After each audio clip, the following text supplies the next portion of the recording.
Hey everyone, welcome to this month's Denise Amber Lee Foundation's Wednesday webinar. We're so excited to have Jessica Fote here for her presentation.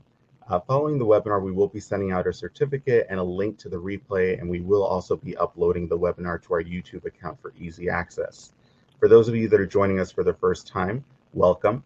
The Denise Amber Lee Foundation was founded by Denise's husband, Nathan Lee, in June of 2008, 6 months after her tragic loss. The foundation's mission is to help 911 centers across the country to try to avoid a similar occurrence to someone else, and we work to support public safety through uniform training, standardized protocols, quality assurance, and technological advances to 911. The foundation offers on-site and online courses, third-party quality assurance services, as well as other opportunities throughout the year, including our monthly Wednesday webinar. For more information, please make sure to email info@deniseamberlee.org. Today's presenter is the Director of the Education and Outreach at the Heck Trauma Institute. Jessica earned her Master's of Education and Curriculum and Instructional Design from California Southern University with honors. She obtained a Level 1 and 2 professional certification in trauma and resilience and a professional certification in social emotional education and intervention from Florida State University. Additionally, Jessica is certified as a meditation and mindfulness instructor from the School of Positive Transformation.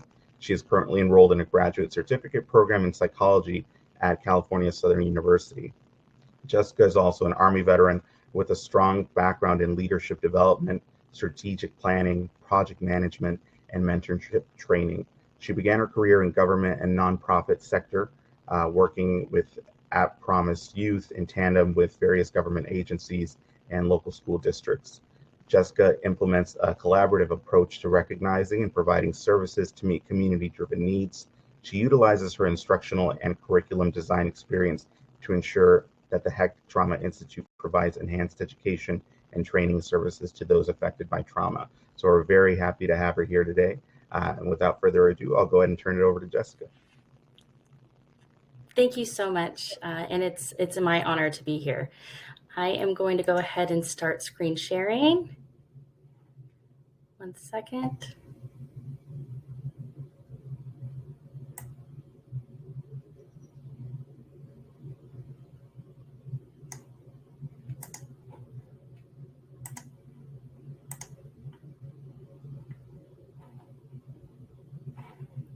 Okay. Is that good? Can we see it? Yes, we see it. Thank you. Perfect. Okay, so this course is just a webinar on self-wellness and resiliency. Thank you for the wonderful introduction and bio. Here's just a little snapshot of who I am as I lead you today through wellness and resiliency. Our learning objectives today will be to discuss the components of resiliency, discuss the skills that promote resiliency, and identify research-based stress management techniques to improve functioning. So as we go through this course, I really want you to think about what self-wellness means to you. I've posted the definitions here and a wonderful quote, but what does it mean to you? And how could you enhance your skills utilizing the tools and techniques that we're going to discuss today? So before we begin, I'd like to read this quote out loud. Resiliency is not a personality trait.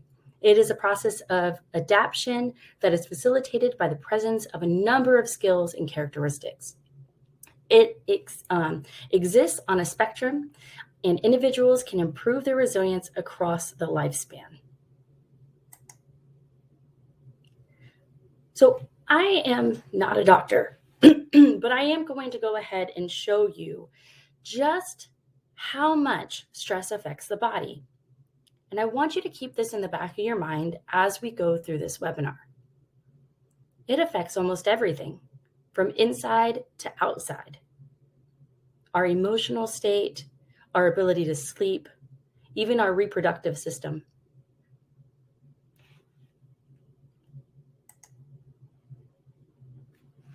What is resilience? Is it something natural? Something you're born with? Is it adaptive? Does it come from difficult circumstances?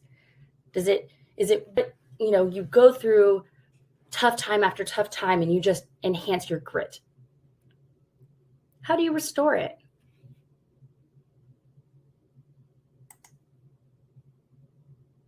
Resiliency can help people weather adverse circumstances. These characteristics are developed in childhood and can be improved upon any age. Characteristics include self-value. So continuing your self-care, choosing to keep healthy even when things are really hard, making safe choices. Resiliency characteristics can manifest in the physical well-being, prioritizing good sleep, healthy eating, exercise, seeking medical or psychological services when needed. Also, emotional self-regulation, having the ability to focus, planning ahead, impulse control, having cognitive flexibility, being aware of automatic negative thoughts, learning how to reframe negative experiences to find meaning, not falling into the trap of perfectionism, and seeing failure as an opportunity to grow. Resiliency characteristics also include optimism, staying hopeful, having a sense of humor, fostering social connections, and maintaining active coping.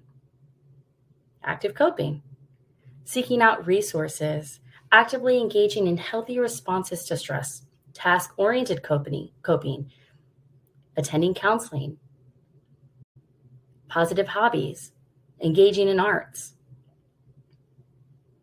Maintaining a supportive and social network. So social skills that allow caring, supportive relationships, building secure, trusting relationships to buffer toxic stress. They help engage in a positive community and positive groups that could be sports, music, worship. And then purpose and spirituality. Having positive core values and beliefs, finding meaning and purpose in life, in faith and spirituality. So before we really take a deep dive, it's good to know the fundamentals. So there's some dynamics and theories of resiliency. Many factors can impact a person's resilience, including latent vulnerabilities, environmental risk, protective factors, engagement with supportive systems, and personal capacity. So what does that mean? Well, developmental systems theory is a concept in developmental psychology and biology that provides an alternative perspective to the traditional nature versus nurture debate. It emphasizes the idea that development is the result of complex interactions between genetic, environmental, and behavioral factors.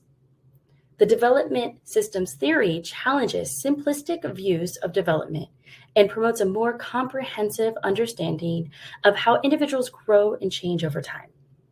It recognizes the intricate interplay of various factors in shaping human development and seeks to explain the complexity of the developmental process. In addition to the interdependent, dynamic systems, social and emotional development is influenced by the safety, health, and dysfunctioning of families, peer groups, schools, neighborhoods, communities. All of those play a part.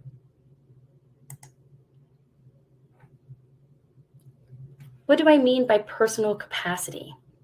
So experiences during critical development periods shape individuals' resiliency and personal capacity. Positive experiences in childhood and adolescence enhance emotional regulation, problem solving, and confidence. Adverse experiences hinder these aspects. Overcoming adversity in supportive environments can foster personal capacity. And recognizing the importance of critical periods helps build resiliency to face life's challenges. The early years of life, from infancy through childhood, are crucial for brain development and the formation of attachment bonds. Responsive caregiving, nurturing, and secure attachment to caregivers can provide a strong foundation for emotional regulation and social skills. Children who experience a safe and supportive environment during these critical years are more likely to develop resilience and a sense of personal capacity in managing emotions and relationships. Cumulative adverse experiences during critical development periods, such as trauma, neglect, or chronic stress, have a profound negative impact on resiliency and personal capacity. These experiences may disrupt the development of emotional regulation, coping mechanisms, self-esteem, and make it more challenging for individuals to bounce back from adversity.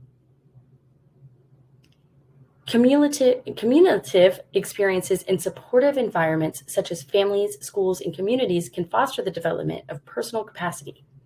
These environments provide resources, opportunities, positive role models that encourage individuals to develop skills, confidence, and a sense of purpose.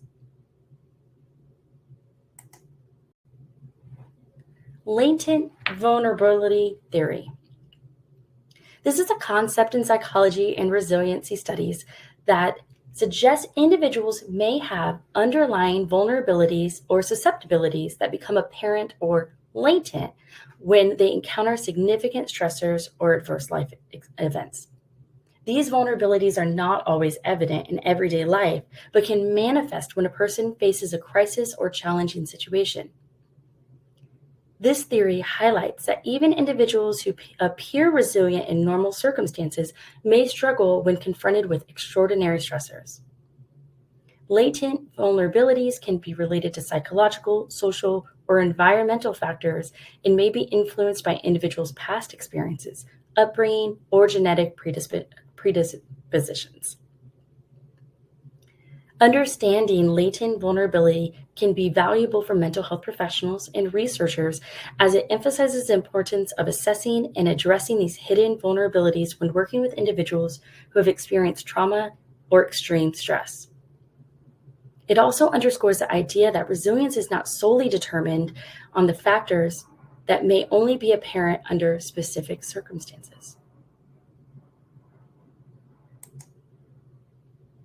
So now let's talk about building resilience. What are the key factors necessary for building resilience? So the California State Surgeon put out a roadmap to resiliency. And they're titled Stress Busters. Stress Busters are strategies that help manage and reduce stress, enhancing resilience. Here are some stress busters that relate to resilience: mindfulness, exercise, social support, healthy lifestyles, cognitive reframing, time management.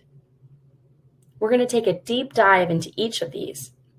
Incorporating these stress busters into your daily life can help individuals cope with stress and build resilience, enabling them or you to face adversity and thrive in the long run.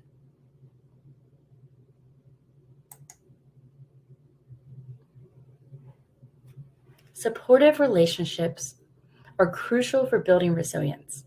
They provide emotional support, social connection, problem solving, coping strategies, encouragement and validation, resource sharing, role models. They buffer against stress, and they provide an opportunity for personal growth and learning. Building and maintaining strong supportive connections with friends, families, mentors, communities, it's critical for fostering resilience and well-being. Physical provides the energy and stamina needed to face life's challenges. A healthy lifestyle reduces the risk of physical health problems. Remember that chart at the very beginning of this? It improves resilience by improving your physical health. Physical resilience contributes to an individual's overall ability to bounce back and thrive in the face of adversity.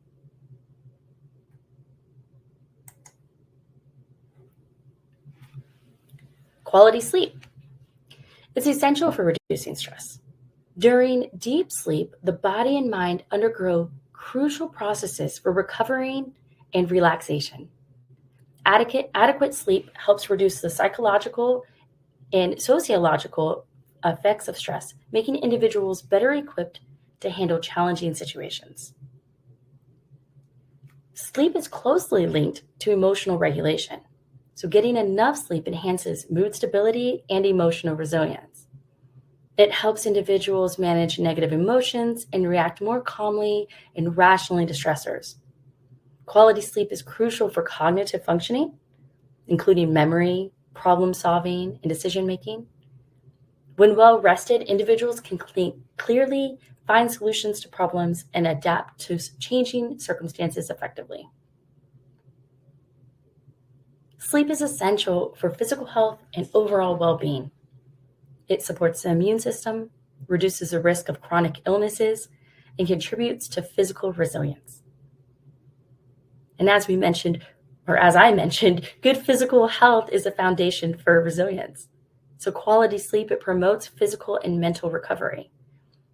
After a challenging or traumatic experience, adequate sleep helps individuals process and integrate their emotions and experiences, facilitating resiliency building. So it's highly recommended.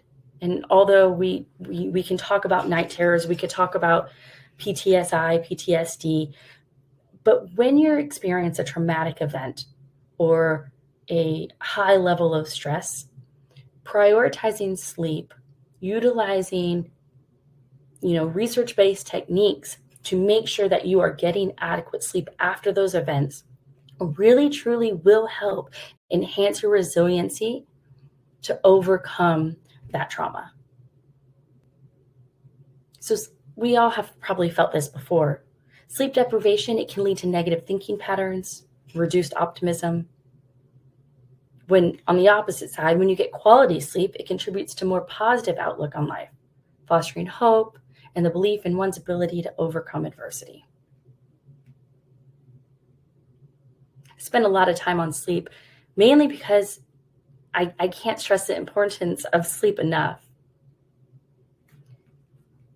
Then we talk about balanced nutrition. So balanced nutrition is vital for resilience as well. A balanced diet provides essential nutrients, vitamins, and minerals that support physical health, cognitive function, mood, stress management, physical resiliency, and recovery from challenges. A well-rounded and nutritious diet is crucial for adapting, recovering, maintaining well-being in the face of life's challenges and stressors. A balanced diet provides essential nutrients, which helps maintain a powerful immune system, reducing the risk of illness and enhancing the body's ability to cope with stressors and challenges. Balanced nutrition supports cognitive function, including the memory, concentration, and problem-solving abilities. After facing adversity, proper nutrition aids in recovery by providing the nutrients needed for emotional and physical healing and restoration. In essence, balanced nutrition is a fundamental aspect of building resilience. It supports physical health, mental well-being, and emotional stability, providing the body and mind with the resources needed to adapt, recover, and maintain well-being in the face of life's challenges and stressors.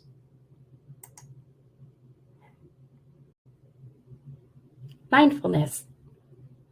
This practice is a valuable tool for building resiliency. It enhances an individual's ability to adapt to adversity, manage stress, and maintain overall well-being. Mindfulness practices involve being present in the moment without judgment. This practice helps individuals recognize and accept their emotions, reducing emotional reactivity and promoting emotional regulation. Resilient individuals are better able to manage their emotions, even in challenging situations. Mindfulness techniques such as meditation and deep breathing exercises are effective stress reduction tools. Regular mindfulness practice can lower stress levels, alleviate the physical and mental effects of stress, and increase an individual's capacity to handle stressors. Mindfulness encourages self-awareness by promoting self-reflection and self-observation. Resiliency can often bring self-awareness, understanding one's thoughts, feelings, and reactions to adversity. Mindfulness practice equips individuals with coping mechanisms to deal with adversity. By cultivating mindfulness, individuals learn to respond to challenges with greater clarity, resilience, and a sense of inner calm. Mindfulness fosters a positive mindset and optimism by focus on the present moment and accepting it without judgment. Resiliency often requires the ability to accept and adapt to change. Now, mindfulness practice promotes acceptance of life changes and encourages individuals to adapt to changing circumstances. Mindfulness practice includes self-compassion and self-acceptance. Resiliency is strengthened when individuals treat themselves with kindness and understanding, especially during difficult times. It's a powerful tool for building resilience because it promotes emotional regulation, stress reduction, self-awareness, and positive coping strategies. Experiencing nature. This can help build resilience as it offers physical, mental, and emotional benefits. It includes stress reduction, improved mood, cognitive function, physical health, mindfulness, perspective shift, connection, adaptation, and social interaction. Incorporating nature into one's life can be a valuable strategy for building resilience.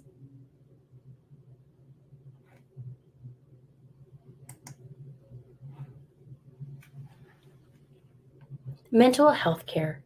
This helps regulate emotions. It develops coping strategies and enhances problem-solving skills.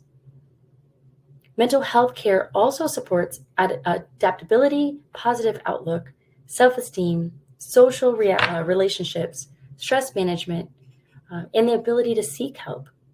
All these factors are essential for individuals to bounce back and thrive in the face of adversity.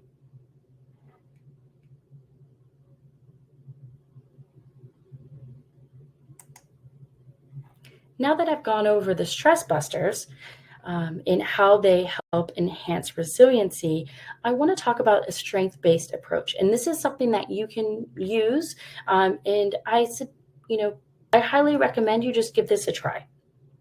So I want you to look at these strengths. How do you see these strengths in your everyday life? I would like you to identify 5 of these strengths that you relate to. Think about a time your strengths helped you through a difficult time.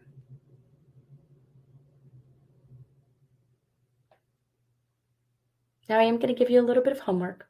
Obviously, it's optional. But I'd like you to write down 2 new ways you can use your strengths this week.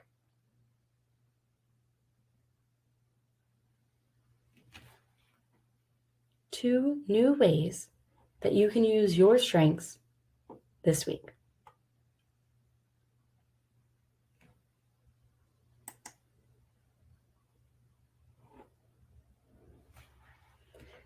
And before we go into self-wellness, I also want to talk about the value of affirmations. Self-affirmations allow people to reinforce positive statements when facing a challenge. When people remind themselves of their core values and other positive qualities, external challenges to self-worth can be minimized. Self-affirmations allow people to anchor core parts of their identity when other parts feel threatened, so they can have a broader understanding of self and increasing feelings of safety. So you can intertwine those 5 strength-based characteristics with your affirmations.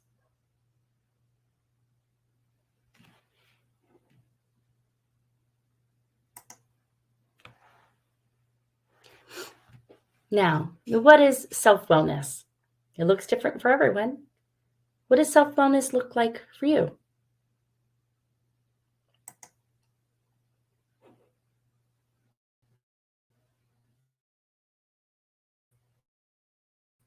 I like to look at it as a pie. And right here, we have equal parts of this pie. And that would show that there's healthy levels of all components. But that's not realistic, that we're going to have an even portion of a healthy physical self-wellness, emotional self-wellness. All of these pie charts are going to be equal at all times. That's not realistic. But maybe we can be mindful when we start to see our professional piece of the pie getting smaller and smaller and smaller. Maybe we can pay attention to try to balance these. See, self-wellness, it's often referred to as self-care, encompasses several components that contribute to an individual's overall well-being and quality of life. So while the specific components may vary from person to person, Some primary components of self-wellness include physical health, mental health, emotional health, spirituality, purpose, work-life balance, and as well as self-reflection and self-improvement. Self-wellness or self-care includes physical, mental, emotional, spiritual, work-life balance, self-improvement. These are all important to tailor self-care practices to align with individual circumstances, and you should regularly reassess and adjust routines to maintain that overall well-being.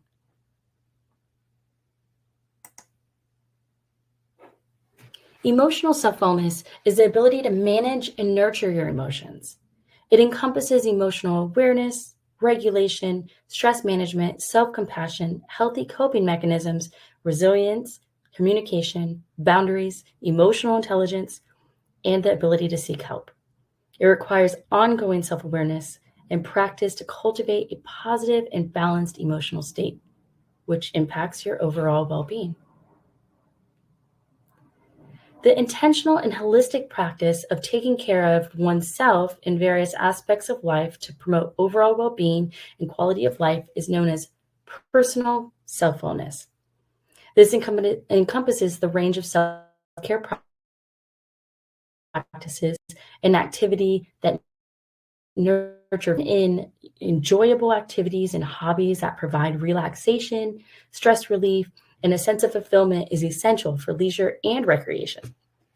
Managing finances responsibly, planning for the future to reduce stress and provide a sense of security is also an important factor of financial wellness.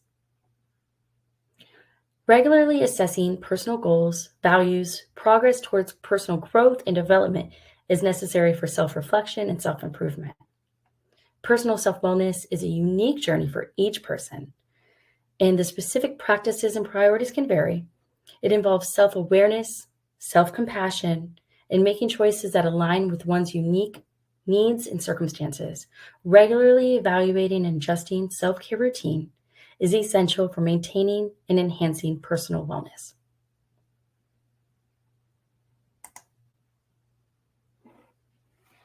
Psychological self-wellness is a state of a positive and balanced mental well-being, achieved through practices and habits that contribute to mental health and cognitive functioning.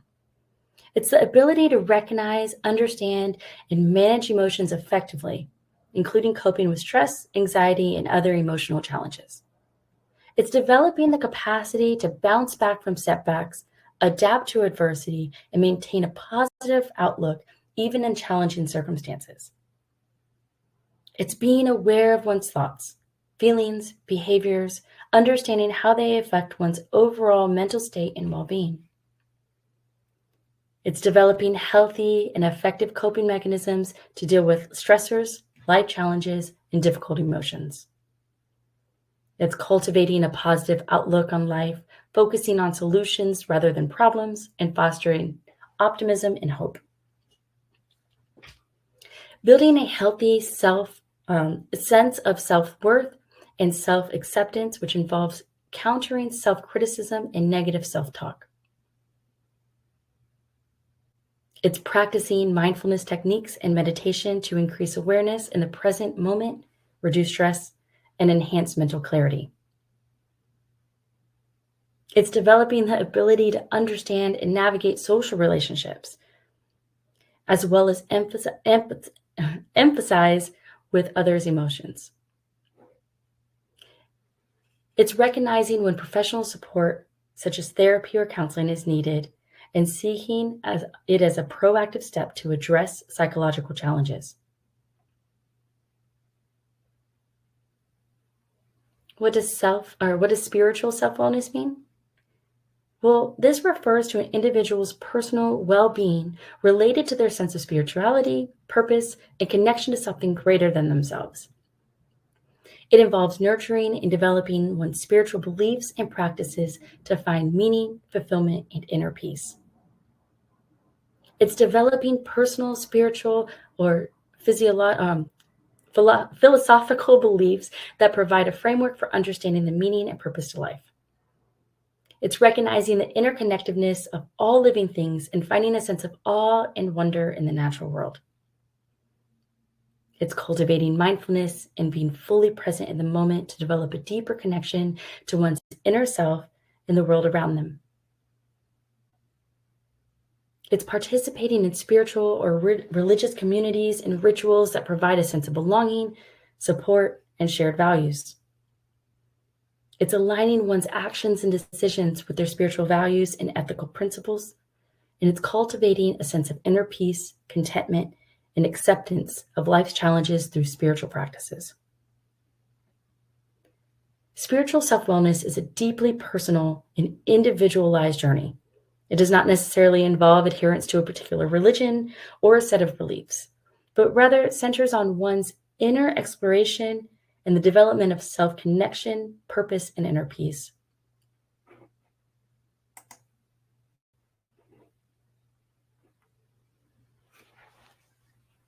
Self-wellness, the physical component. Physical self-wellness refers to an individual's overall physical health and well-being.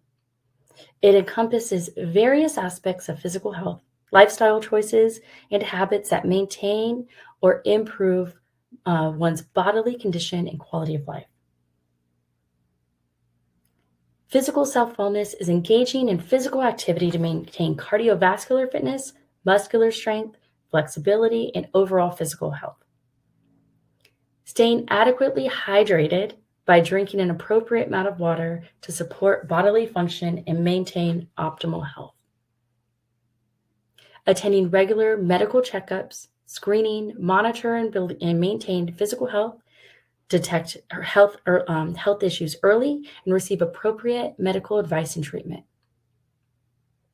Physical self-wellness is refraining from harmful behaviors such as smoking, excessive alcohol consumption, substance abuse that can negatively impact physical well-being.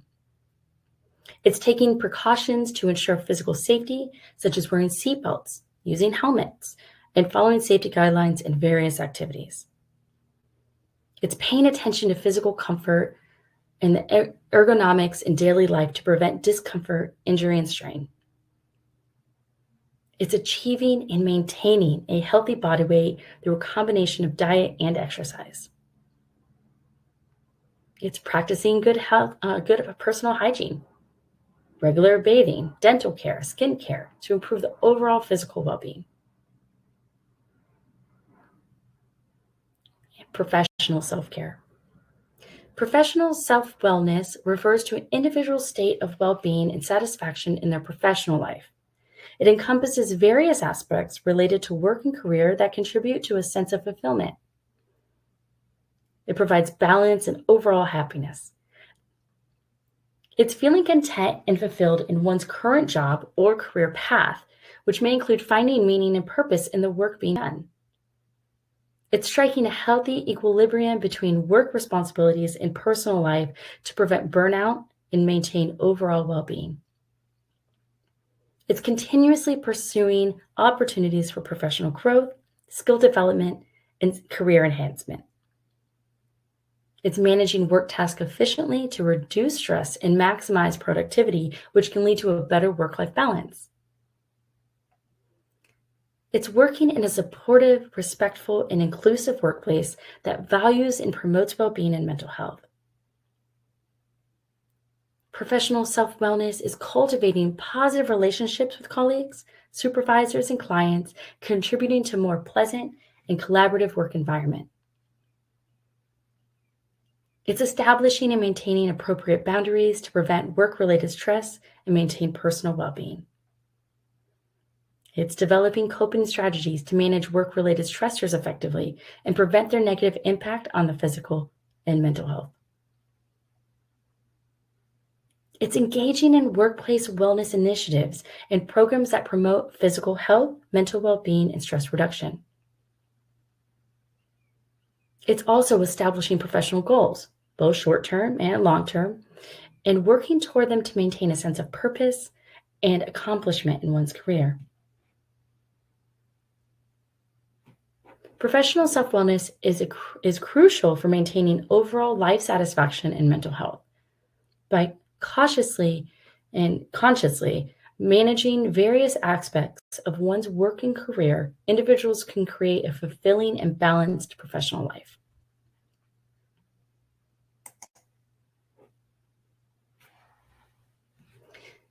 The intersection of self-wellness and resiliency. It's the whole person. It's caring for you as a whole person. Self-wellness and resiliency are interconnected concepts that highlight the importance of taking care of oneself in various dimensions to enhance the individual's ability to bounce back from adversity and well-being.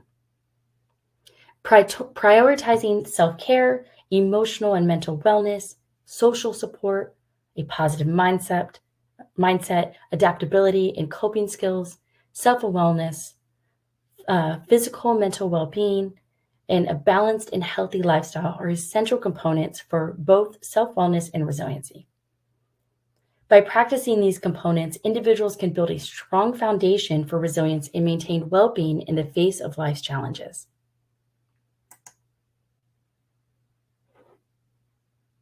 So now I'm going to pose some additional questions to you. Obviously, this is just for you to think of. And maybe if you're joining this webinar with a coworker or a peer or a friend, you can start these conversations. How can you contribute to enhancing resiliency as it pertains to your public safety community? What are things you can do? Social inclusion, making sure that you are not isolated, or that if you see a peer or colleague that begins to isolate, you work on bringing them back in to have a sense of professional self-wellness. Show that social support, encourage personal growth.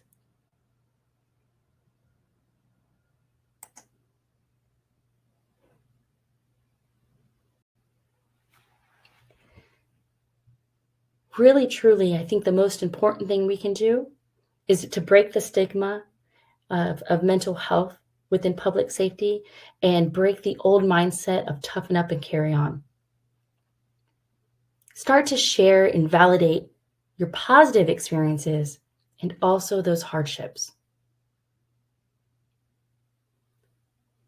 Provide validation and empathy in responding to negative experiences. Help reframe the negative thoughts and experiences in the workplace, in your community. In public safety, it's more than just a workplace. It's a family. It's your family life. It's your community. It's your professional life. They're all intertwined. I know this very, very near and dear as this is the same way and same mindset in the military. We have to break that stigma to care for ourselves and to care for our battle buddies.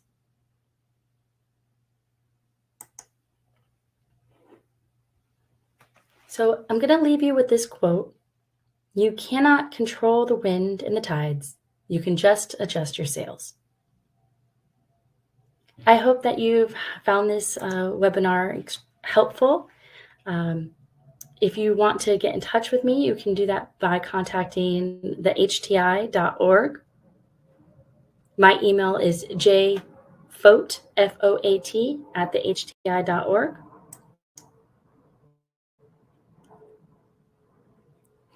Oh, I'm still sharing screen. Let's see how to do that. Turn that off. Yep. Thank you so much. So Jessica. I don't know if this platform allows for questions or if there's questions in the chat. But I'm happy to take questions or feedback. Yeah, if anyone has any questions, if you'll just put them in the chat. And again, if you have any questions, feel free to email Jessica or free to email the Denise Amber Lee Foundation. Again, that email is info@deniseamberlee.org. All right. So if nobody has any questions, again, I want to thank Jessica for being here today, and thank you guys for attending. Again, be sure to subscribe to our newsletter and follow us on Facebook if you aren't already, to make sure that you're receiving updates about the foundation and to make sure that you're getting updates about our Wednesday webinars. So again, Jessica, thank you so much for being with us today, and you guys have a great day. Thank you.